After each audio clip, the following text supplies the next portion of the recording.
দেশি চিকেন রান্না হচ্ছে, শিলনোড়ায় বাটা মশলা দিয়ে কষানো চলছে এখন। আর বাটা মশলা দিয়ে খেতে দারুণ লাগে। শুকনো লঙ্কা বেটে আমি দিয়েছি, আদা রসুন এইসব বেটে দিয়েছি। আর এইটা প্রেশার কুকারে করিনি আজকে করছি হচ্ছে কড়াইতে।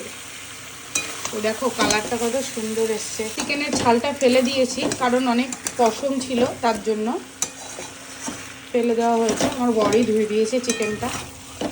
আর রান্না করেছি কি, একবারে রান্না হলে তোমাদেরকে দেখাচ্ছি। এই যে বন্ধুরা, রেডি হয়ে গেছে দেশি চিকেন কষা কষা। ঝোল করবো ভেবেছিলাম, ঝোল আর হলো না, কষা কষা হয়েছে। বাটা মশলার দেখো কালারটা, দেখো কত সুন্দর, তাই না? পুরো লাল লাল এসছে খেতে। হ্যাঁ খাবো তো।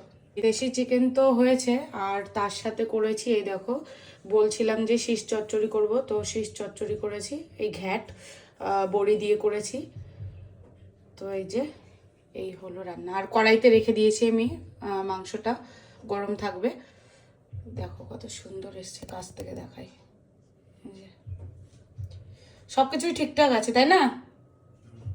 তো এখন আমরা খাবো। আর ভাত এই যে আগেই করে রেখে দিয়েছি আমি, এই যে সকালবেলাই করে রেখে দিয়েছি চাউমিন বানানোর সময়, ম্যাগি চাউমিন। তো এই যে রেডি হয়ে গেছে সব। ঠিক আছে বন্ধুরা, ভিডিওটা কেমন লাগলো অবশ্যই কমেন্ট করে জানাবে।